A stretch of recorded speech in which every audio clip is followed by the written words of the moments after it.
Time waits for no one.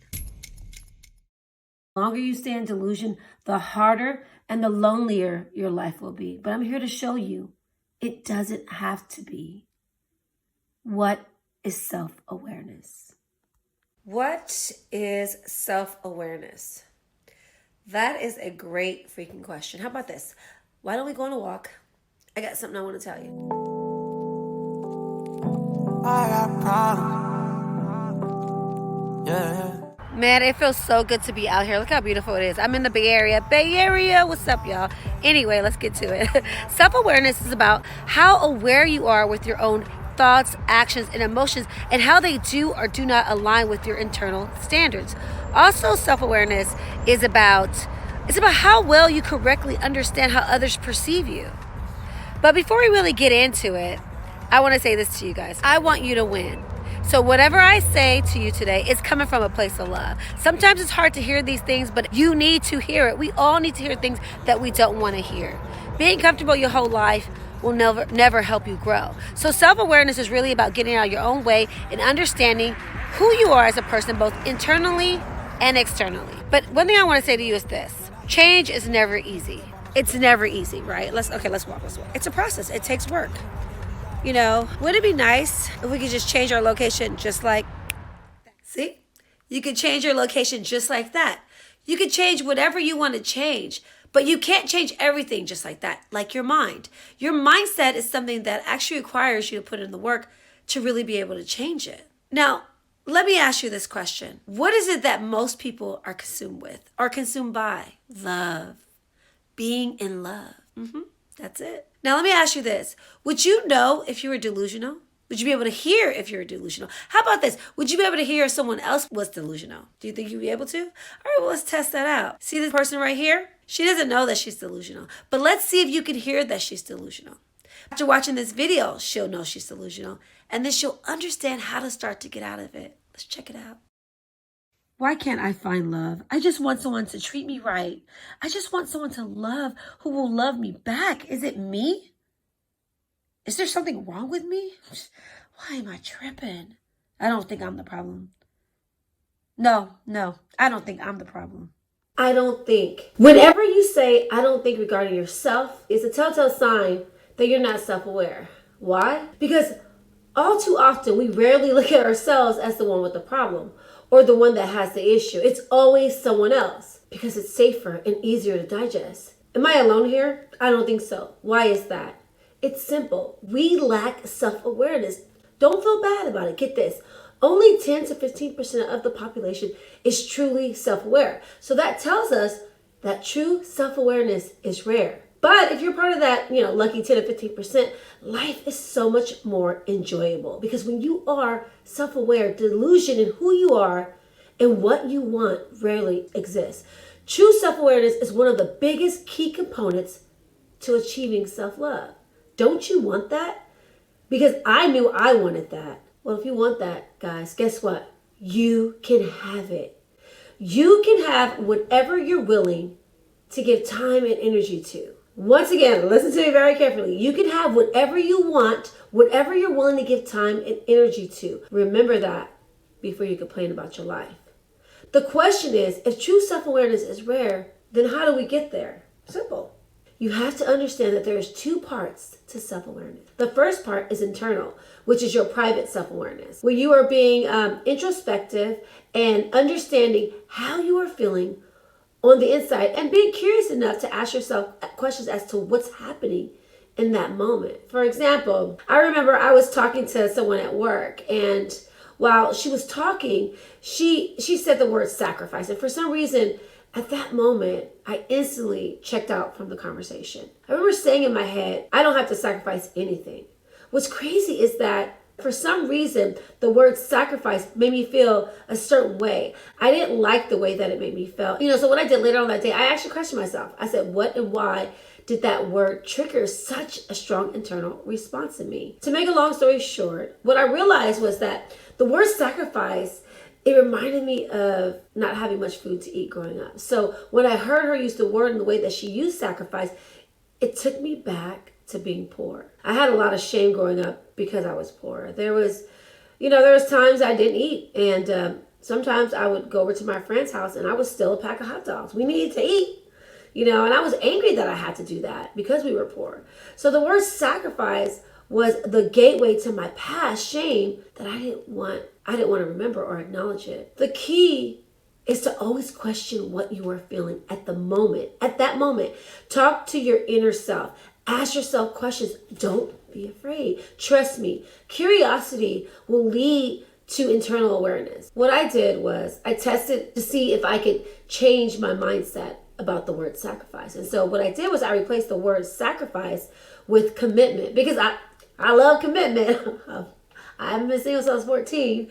And over time, I would hear someone say the word sacrifice, and I would say in my head, I don't need to sacrifice anything. I can commit. By doing that, the word sacrifice started to have a different meaning to me, and it no longer triggered me. And I didn't need to replace sacrifice anymore with commitment. Now, this technique really changed my life. It allowed me to be more present and more aware overall. I highly suggest that if a word triggers you, because I know there's some I do, figure out why and replace it with the word that doesn't. That's similar to that word, of course. When you do become more internally self-aware, you'll unearth areas where you need healing from past traumas.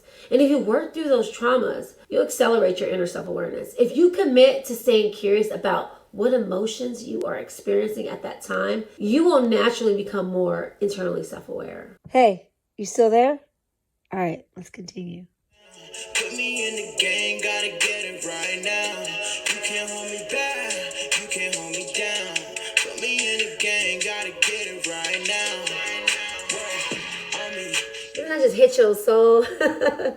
Anyway, let's talk about the second part of self-awareness. Now, this one is understanding how you are perceived by others. This is extremely important. Now, we call this one your public self-awareness. This is extremely important. This one's really tough, though. It's important, but it's also tough because when you know how other people perceive you, you may want to feel accepted and not seen as different. So what you might do is that you end up dimming your light, hide parts of your personality, you seek external validation, but also public self-awareness. What it does, too, it exposes what your subconscious is blindly having you do. Let me explain. Your subconscious mind controls about 95% of what you do. Others might perceive you as having an attitude or not being easy to get along with. You are most likely unaware of the magnitude of how many people perceive you this way because your subconscious is controlling you. That's why, and it's keeping you on autopilot.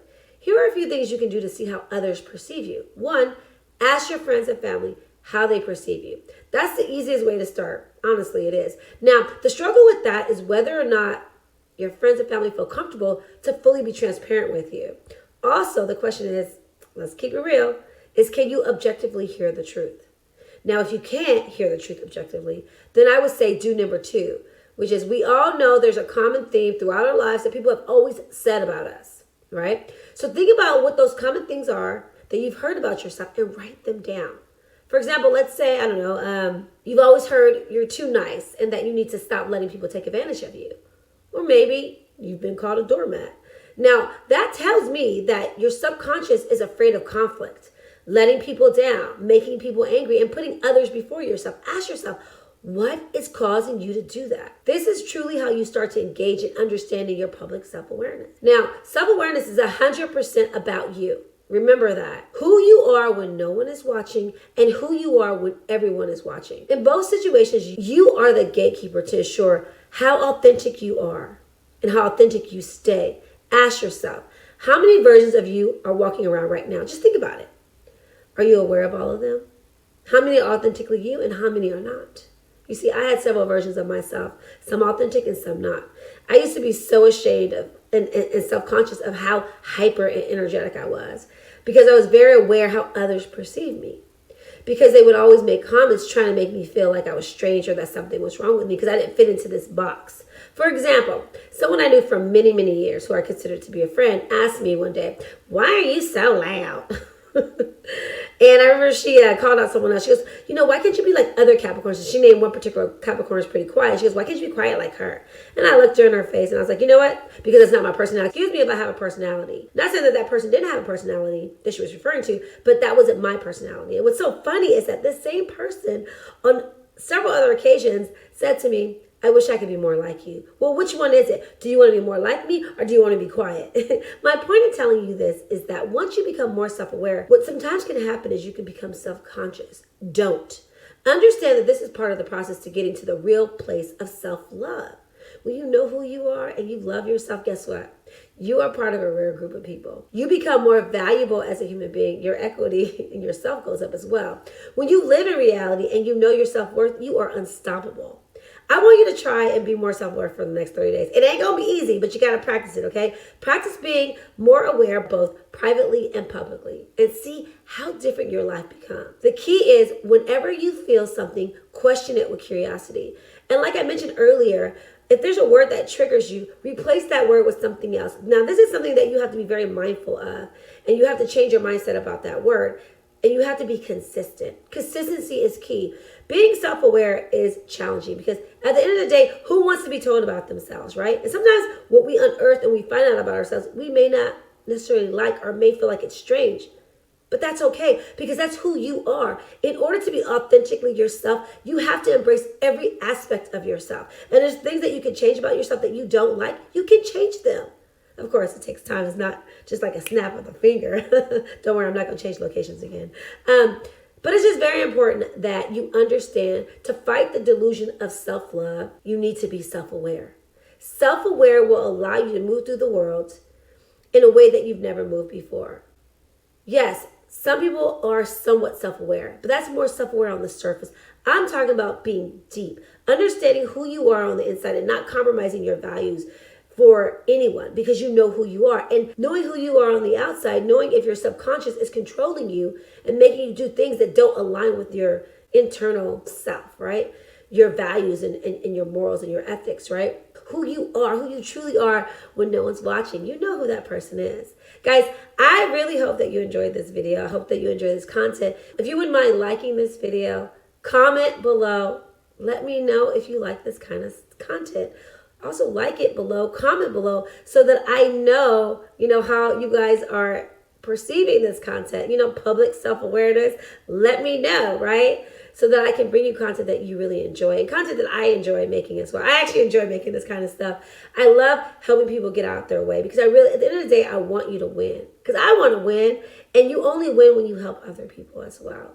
So don't forget to comment and guys, check you out next time. Peace. What's up, homie? Yeah, I'm talking to you. You can't get rid of me that quick. Yeah, I know. I was kind of tame and nice in the video, but I'm going to keep it 100 right here because this is the conclusion. Self-awareness is important. You want to change your life? You can. Don't complain about things you can change. You 100% can change everything about your life. You have to understand the power that you have. You have to understand the opportunities that you have. You have to understand that you are your number one greatest asset. And if you don't understand that, then I don't know what to tell you. But you can change. Now go do it. You can't hold me back, you can't hold me down. Put me in the game, gotta get it right now. You can't hold me back.